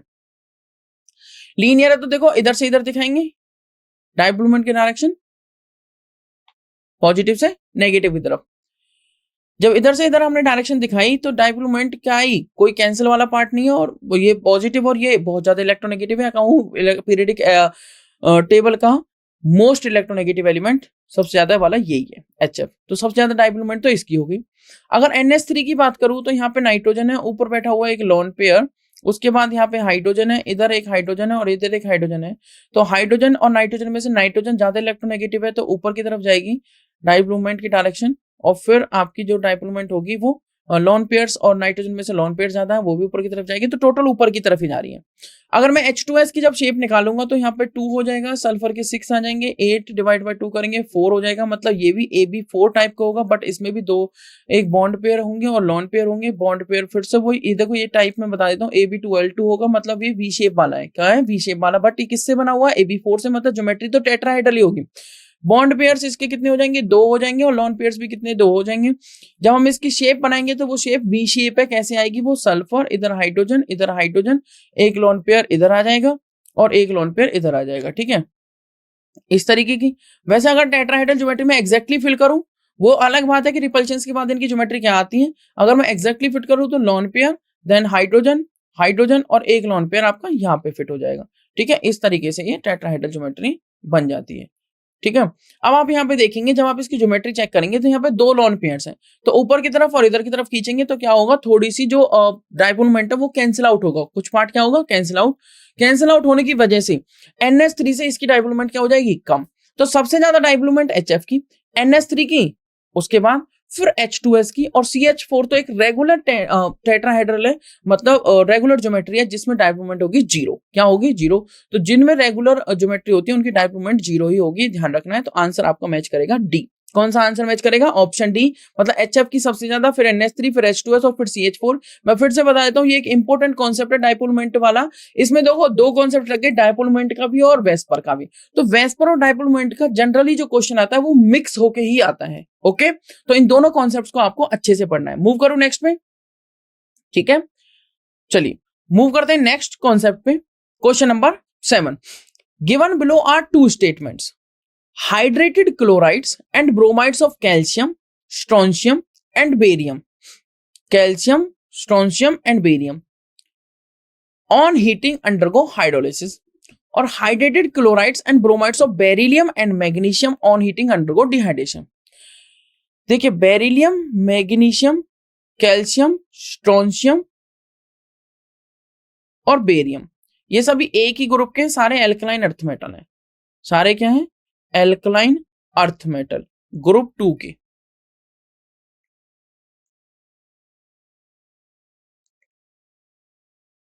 मेटल ग्रुप 2 के हैं सारे। अब आंसर देख लेते हैं क्या मैच करना चाहिए। In the light of the above statement, आपको क्या करना है? Choose the correct answer from the options given below. आपको इनमें से चूज करना है। स्टेटमेंट 1 करेक्ट है, स्टेटमेंट 2 फॉल्स है, स्टेटमेंट 1 इनकरेक्ट है, स्टेटमेंट 2 ट्रू है, स्टेटमेंट 1 एंड स्टेटमेंट 2 दोनों ट्रू है या दोनों ही फॉल्स है। तो आप क्या कहना चाह रहे हैं? आप एक बार अपना आंसर देखेंगे और आंसर मैच करेगा डी। हाइड्रेटेड जो क्लोराइड्स एंड ब्रोमाइड्स रहेंगे, कैल्शियम, स्ट्रोंशियम और बेरियम के, वो आयनिक होंगे। कैसे होंगे? आयनिक। तो वो किस में चले जाएंगे? डिहाइड्रेशन में, हीटिंग के बाद। जो कैल्शियम, स्ट्रोंशियम या बेरियम के हाइड्रेटेड क्लोराइड्स या ब्रोमाइड्स होंगे वो आयोनिक होंगे, और जो ऊपर वाले एलिमेंट्स हैं बेरिलियम और मैग्नीशियम, वो आपके कोवलेंट होते हैं नेचर में। कैसे होंगे? कोवलेंट नेचर में। कोवलेंट नेचर में होंगे तो वो हाइड्रोलिसिस में नहीं, सो अंडरगो हाइड्रोलिसिस और हीटिंग। तो ये डिहाइड्रेशन में चले जाएंगे और ये क्या चले जाएंगे, हाइड्रोलिसिस में। तो दोनों ही स्टेटमेंट क्या हुई, फॉल्स हुई। NH3 AlCl3 BeCl2 CCl4 PCl5 ये कैसे कंपाउंड्स है, कोवैलेंट कंपाउंड्स। कैसे हैं ये, कोवैलेंट कंपाउंड्स।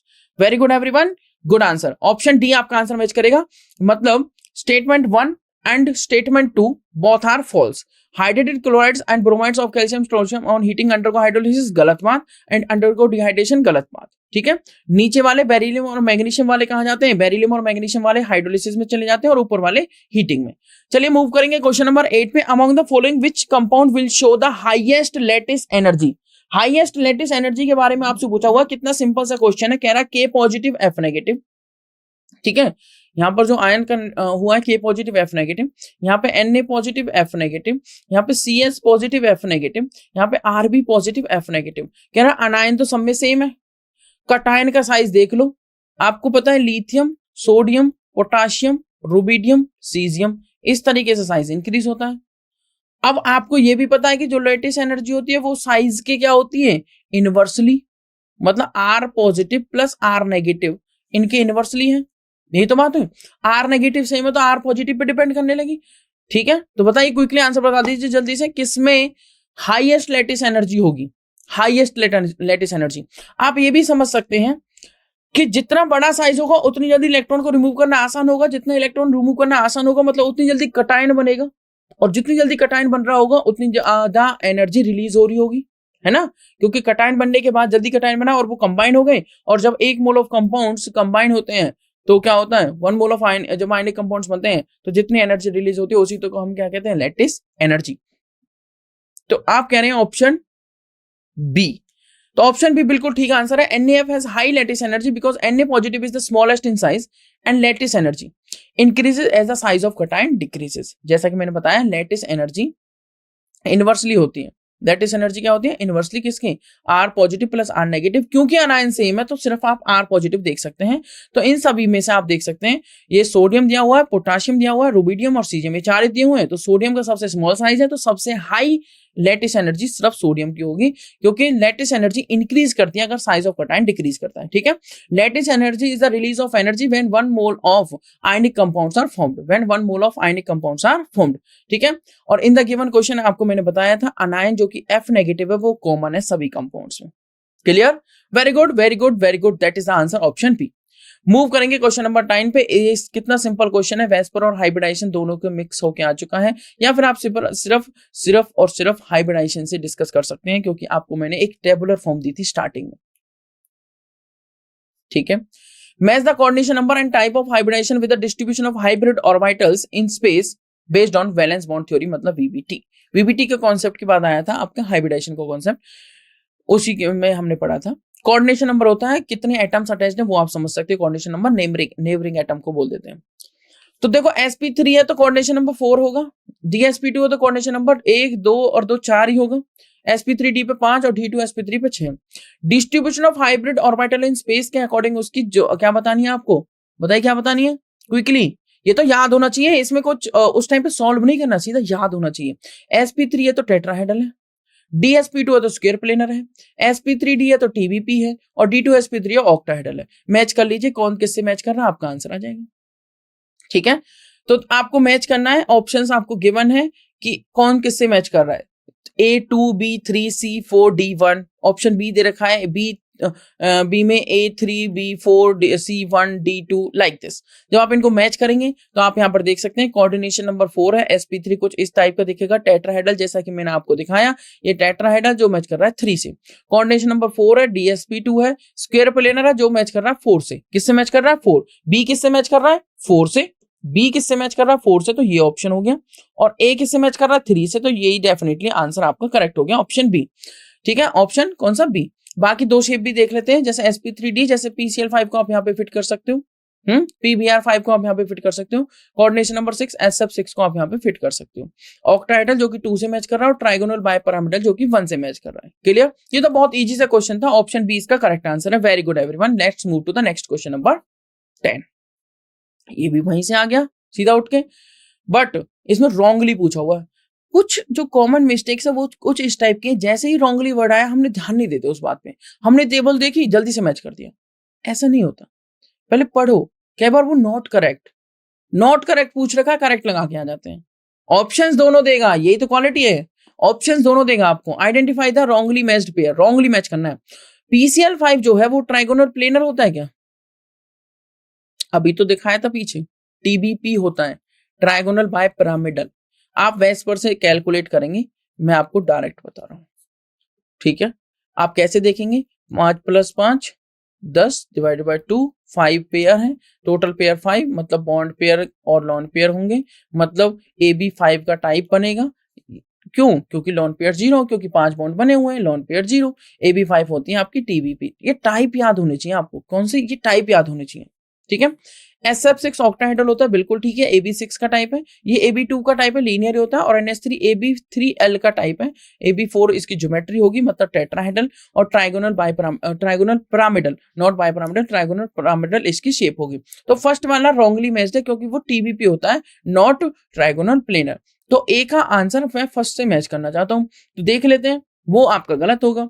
तो ए की जो शेप है वो आप देख सकते हैं, sp3d इसकी हाइब्रिडाइजेशन है, P सेंटर में, और आप यहाँ पर देख सकते हैं किस तरीके से इनसे जुड़े हुए हैं, किस तरीके से इनसे जुड़े हुए हैं। ज्योमेट्री इक्वल टू शेप होगी TBP, क्योंकि नॉट ट्राइगोनल प्लेनर, क्योंकि यहाँ पे बॉन्ड पेयर ही बॉन्ड पेयर है, लॉन पेयर नहीं है।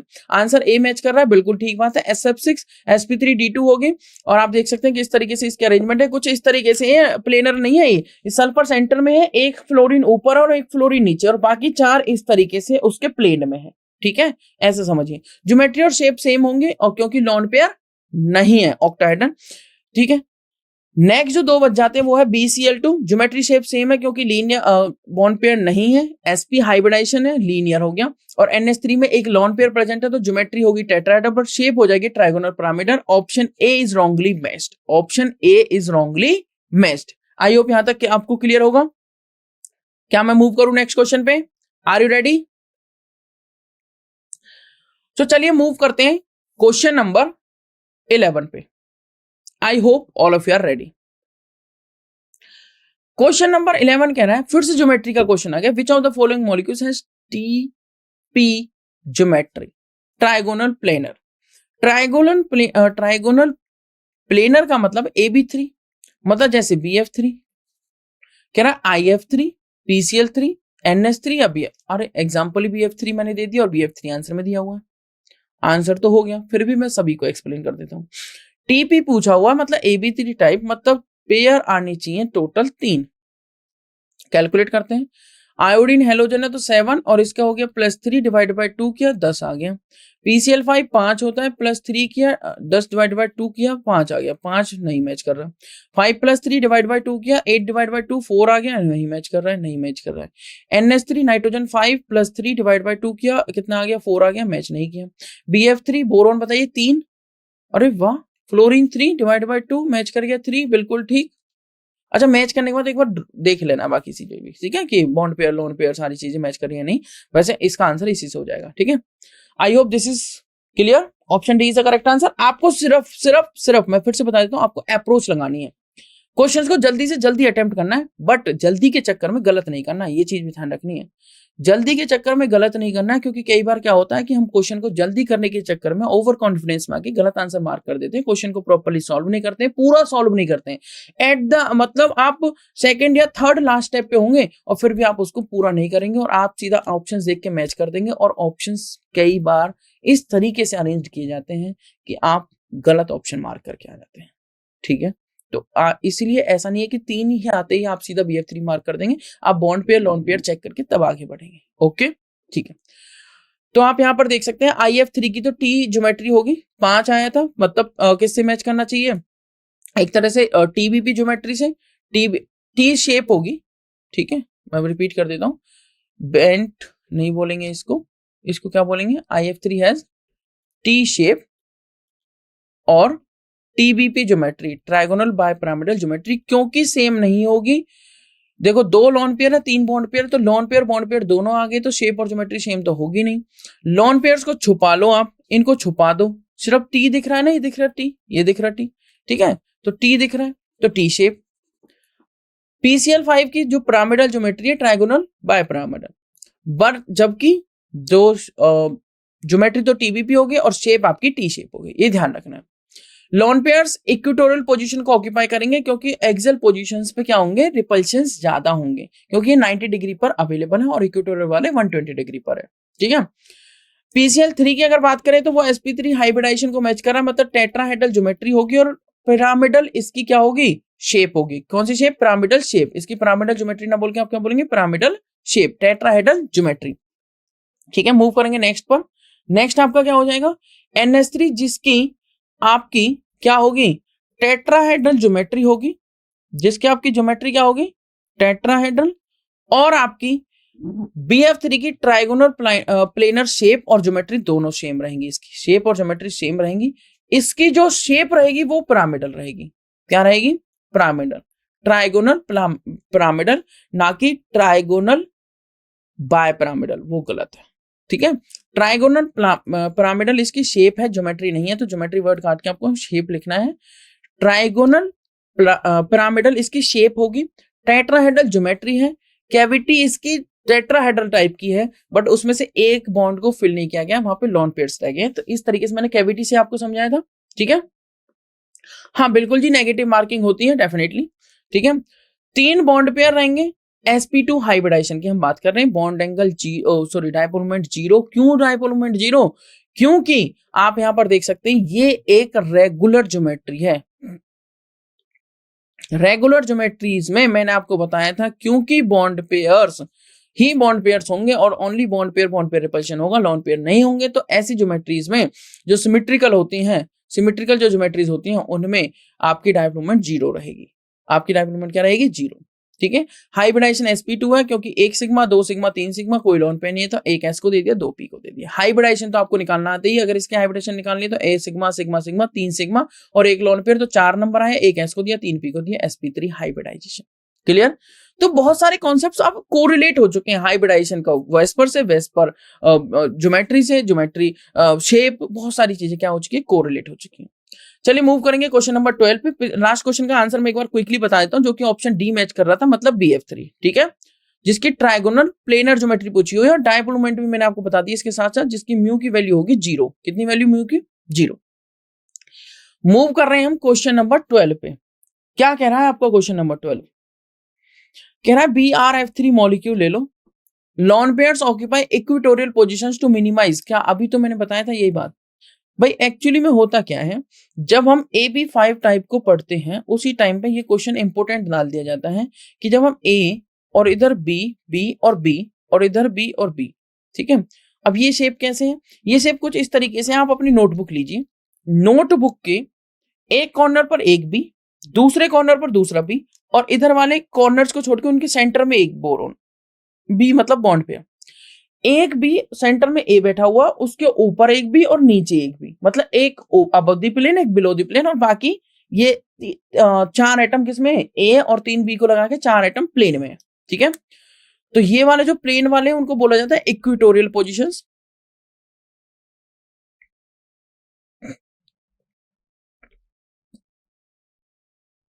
ये आपकी कौन सी पोजीशंस है, इक्वेटोरियल। मैं रेड मार्क कर देता हूं जो इक्वेटोरियल पोजीशन वाले एटम्स हैं, 1 2 और 3। फिर एक्सियल वाले कौन से, ये वाले एक्सियल है, थोड़े से ये लेंथी होते हैं। ठीक है, यहां पे लिख देता हूं B और इधर लिख देता हूं B, ये एक्सियल है। अब देखो ना, ध्यान से समझना, ये एक प्लेन और ये अबव द प्लेन वाला बॉन्ड है, ये एक प्लेन और ये अबव द प्लेन वाला। मुझे बताइए इन दोनों के बीच में कितना बॉन्ड एंगल है, 90। कितना बॉन्ड एंगल दिख रहा है, 90। एक यहां पर है और एक यहां पर है, कितना बॉन्ड एंगल है, 120। ये कितना बॉन्ड एंगल, 120। मतलब आप मुझे बताइए, अगर मैं कोई लॉन पेयर यहां पे रखता हूं और 2 लॉन पेयर यहां पे रखता हूं, तो ये वाला लॉन पेयर इन सभी को डिस्टर्ब करेगा, 90 डिग्री पे एंगल है, और ये वाला जो लॉन पेयर्स है इन दोनों के बीच में, या फिर ये वाला जो लॉन पेयर है वो सभी को डिस्टर्ब करेगा, बट 120 डिग्री के एंगल पर, मतलब थोड़ा दूर है उनसे, थोड़ा दूर है। ज्योमेट्रीज और जो शेप है जो वेस्पर ने बताई, वो इस तरीके से ये बॉन्ड पेयर लॉन पेयर्स अपनी रिपल्शंस करते हैं और क्या करते हैं, एडजस्ट होते हैं कि मिनिमम एनर्जी में आ जाए और मैक्सिमम स्टेबिलिटी में आ जाए। तो वो जो लॉन पेयर्स को 120 डिग्री के एंगल पे भेजना पसंद करेंगे एज कंपेयर टू 90 डिग्री के एंगल। तो 120 डिग्री मतलब इक्वेटोरियल पे जाएंगे लॉन पेयर्स और एक्सियल पे आएंगे कौन, क्विकली बताइए। आप I3 नेगेटिव की शेप पढ़ सकते हैं, वहां से आपको और आइडिया लग जाएगा। मैं शेप नहीं कराऊंगा, एज ए होमवर्क आपको दिया है मैंने। ठीक है, तो इस केस में जब लीनियर शेप आएगी तो तीनों केसेस में मतलब यहाँ पर भी लोन पेयर, यहाँ पर भी लोन पेयर, यहाँ पर भी लोन पेयर, तीन लोन पेयर प्रेजेंट है, पर 120 के एंगल पर प्रेजेंट है, ज्यादा एंगल पर प्रेजेंट है, कम एंगल पर प्रेजेंट नहीं है, जिस वजह से मिनिमम एनर्जी और मैक्सिमम स्टेबिलिटी की तरफ मॉलिक्यूल जा रहा है। मतलब lone pair bond pair repulsion तो होंगे डेफिनेटली, ठीक है। सबसे कम रिपल्शन होते हैं बॉन्ड पेयर वाले, उसके बाद होते हैं लॉन पेयर, और सबसे ज्यादा होते हैं लॉन पेयर खाली बैठे हुए लड़ते ही रहेंगे, ऐसे समझ सकते हैं, है ना। एक खाली बैठा हुआ, एक थोड़ा काम कर रहा है, तो कम बातें होंगी, कम इंटरेक्शन होंगी, कम लड़ाई होगी। अब दोनों ही काम कर रहे हैं तो फिर तो लड़ाई का चांस ही नहीं बन रहा, दोनों खाली बैठे हुए तो लड़ते ही रहेंगे आपस में, ठीक है। चलिए, लड़ाई झगड़ा गलत बात है, मूव करते हैं नेक्स्ट बात पे, इक्वेटोरियल पोजीशंस, और ये हो गई आपकी एक्सियल पोजीशंस। तो आप मुझे एक बात बताइए, इक्वेटोरियल पे क्यों भेज रहा है वो लॉन पेयर्स को? वो इसलिए भेज रहा है इक्वेटोरियल पर ताकि रिपल्शंस कम हो जाए, एनर्जी कम हो जाए, ताकि क्या हो जाए, repulsions less, energy low energy की स्टेट में रहेगा, स्टेबिलिटी मैक्सिमम। ये कब? तब जब इक्वेटोरियल पर क्या रहेंगे, इक्वेटोरियल पर रहेंगे, equatorial position,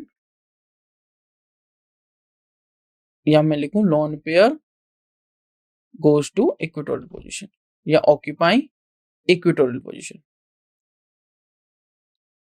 lone pair occupy equatorial position, ठीक है।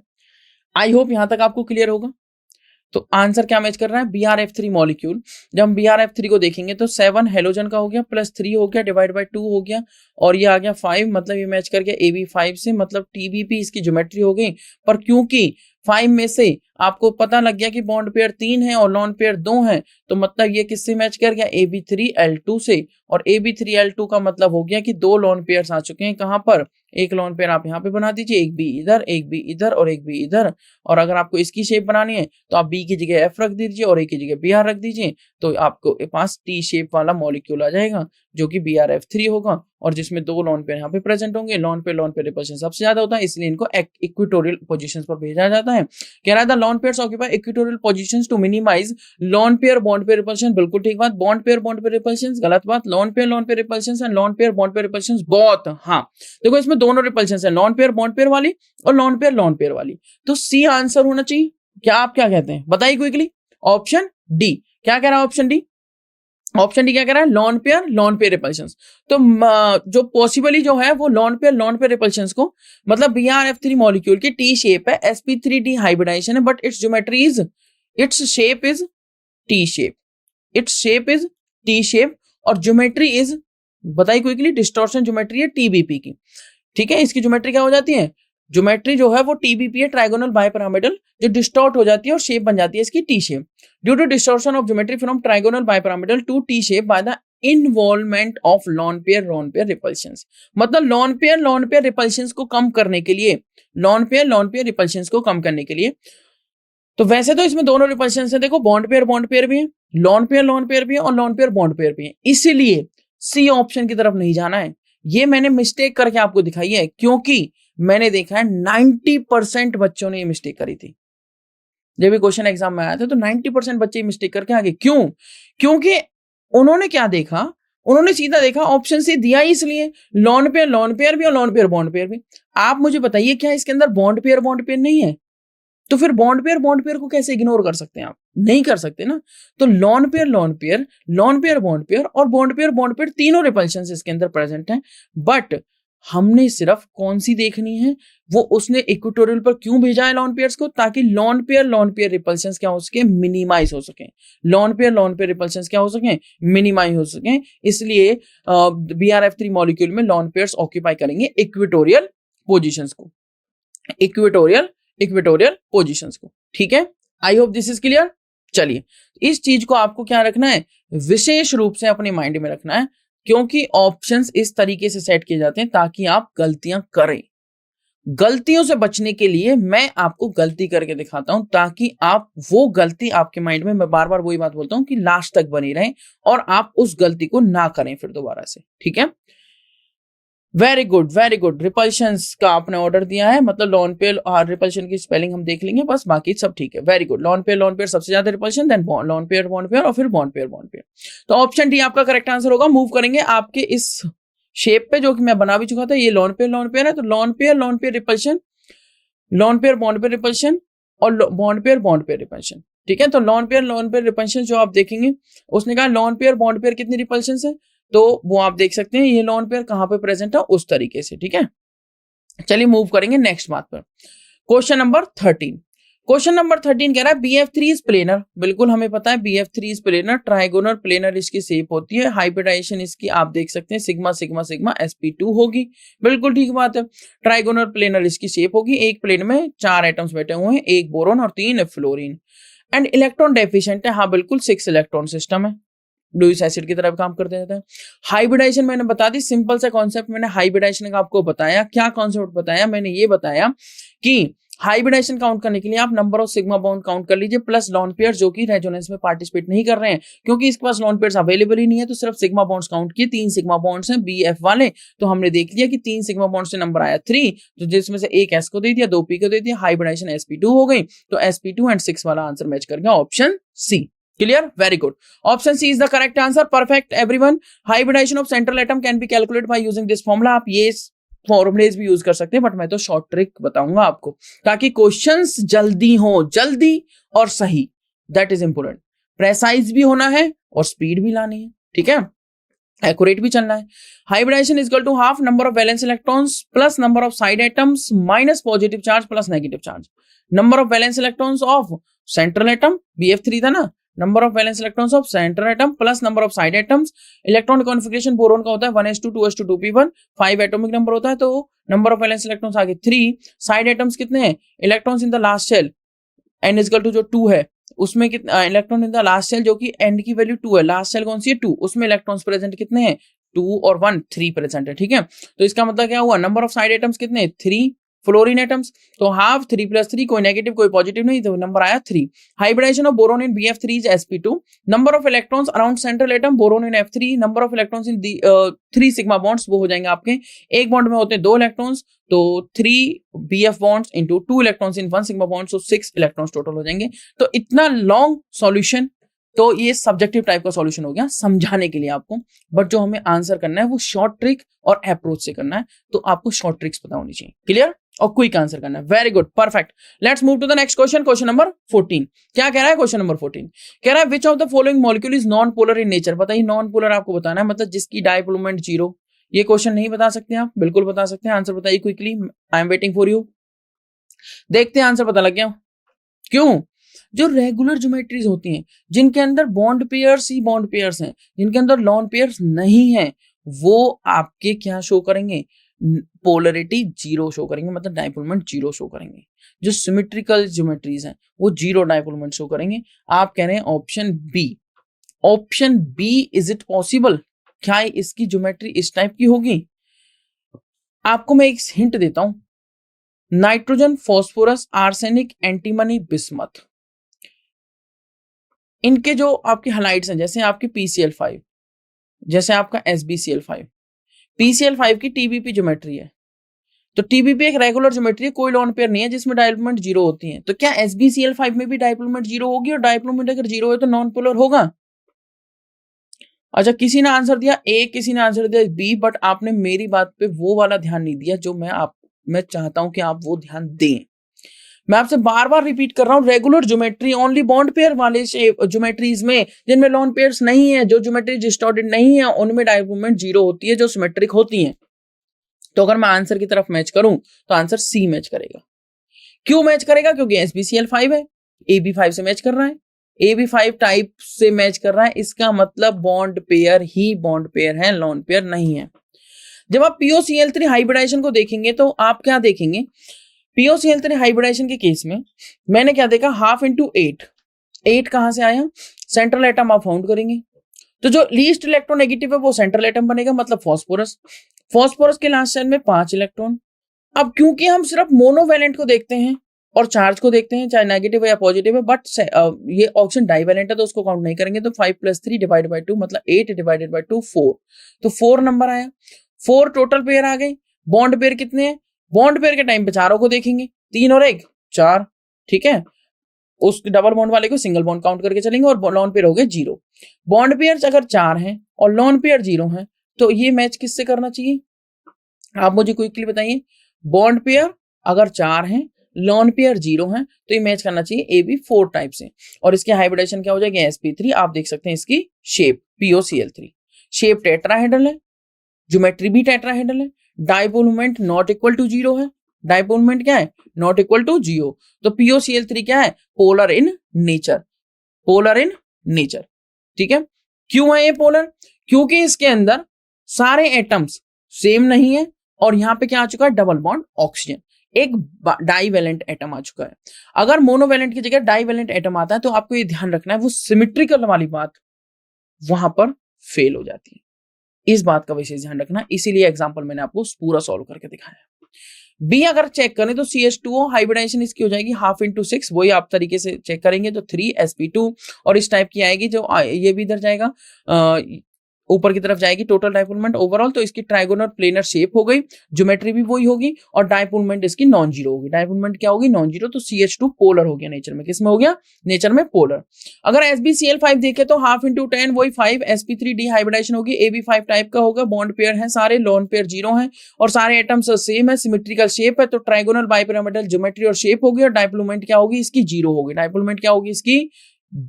0। डाइपोल मोमेंट क्या होगी इसकी? 0। तो SbCl5 क्या है? Polar in nature. SbCl5 क्या है? पोलर? गलत बात, this is non polar. SbCl5 क्या है? Non polar in nature. सारे एटम सेम है, डाइपोल मोमेंट 0 होगी क्योंकि ज्योमेट्री आपकी सिमेट्रिकल है। कैसी है? सिमेट्रिकल शेप और ज्योमेट्री। मूव करेंगे डी की तरफ, NO2 हाफ इंटू 4+2 इसका हो जाएगा हाफ इंटू 6 मतलब 3 आ जाएगा। 3 आने का मतलब डाइपोल मोमेंट इसकी क्या आएगी? sp2 और ट्राइगोनल प्लेनर शेप होगी और डाइपोल मोमेंट नॉन जीरो होगी और NO2 भी क्या है? पोलर है नेचर में, आप जैसे कि यहाँ पर देख सकते हैं। आई होप यहां तक क्लियर होगा। यस तो कौन सा ऑप्शन मैच कर रहा है आपको क्विकली बताइए। देखो वैसे तो यहीं से देखते ही पता लग गया कि कौन सा आंसर होना चाहिए। इसका आंसर होना चाहिए तो C PCl5 वाला, ठीक है। बाकी आप देख सकते हैं सॉल्व करके। क्लियर? चलिए 14 का आंसर मैच कर गया C। मूव करेंगे नेक्स्ट क्वेश्चन पर जो कि इस क्लास का लास्ट क्वेश्चन होगा। I hope all of you are ready. That is question number 15। इतना इजी एंड इंपॉर्टेंट और अच्छा क्वेश्चन है।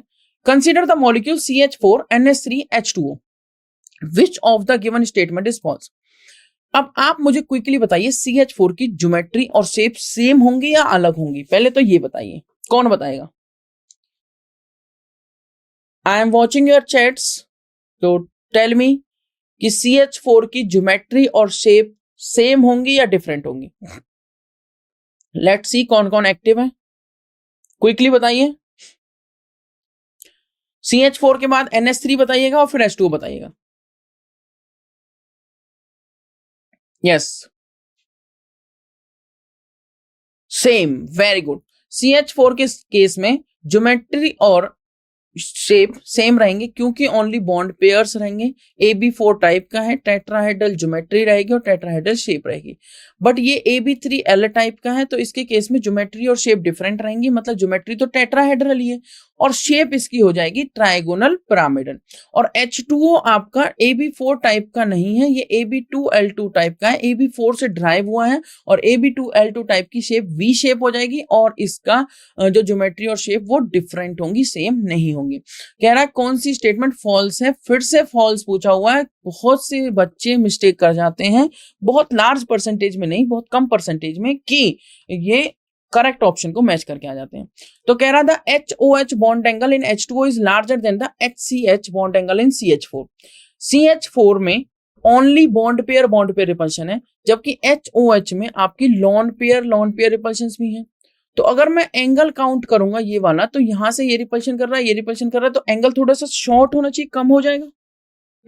CH4 में ऐसा एंगल कम करने वाला कुछ नहीं है, सिर्फ बॉन्ड्स है, बॉन्ड पेयर रिपल्शन है और एक तरह से सिमेट्रिकल डिस्ट्रीब्यूशन है रिपल्शंस का भी, ठीक है।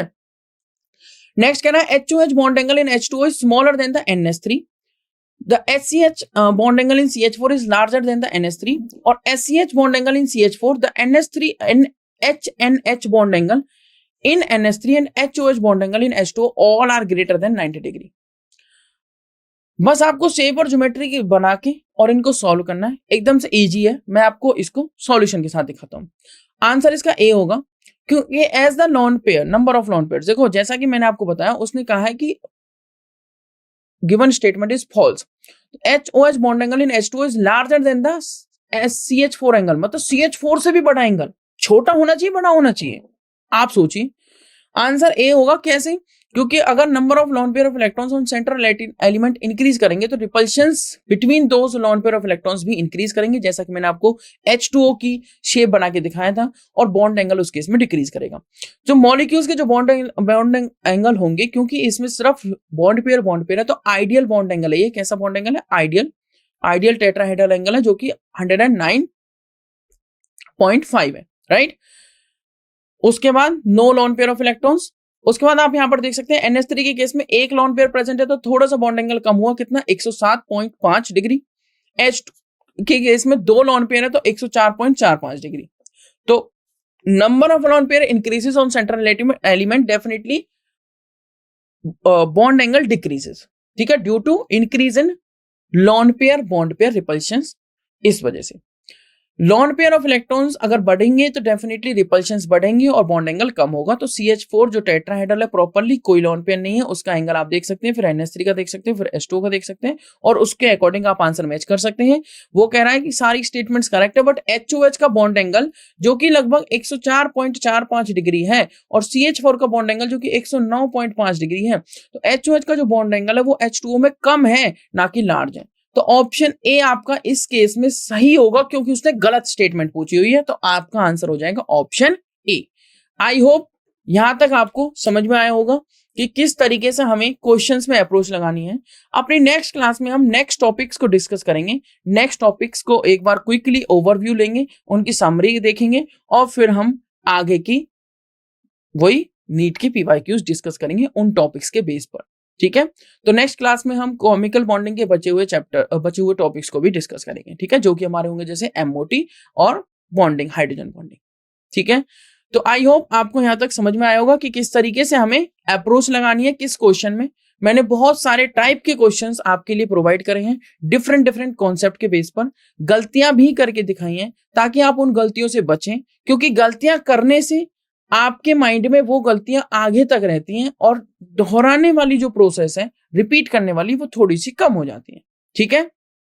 तो आपको प्रैक्टिस ज्यादा से ज्यादा करनी है, अप्रोच लगानी है, शॉर्ट ट्रिक्स जो मैं सेशन के टाइम पे बताता हूं उन्हें नोट करना है, क्वेश्चंस को इजीली और प्रेसाइज और एक्यूरेट तरीके से सॉल्व करना है, हो सके तो कम टाइम में।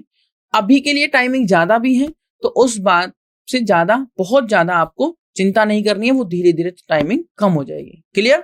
जब आपकी प्रैक्टिस बढ़ जाएगी तो ओके, जब आपके कॉन्सेप्ट्स क्विकली आपके माइंड में आने लगेंगे। So this is all about this today's class. Thank you so much everyone. We will meet soon in the next class tomorrow.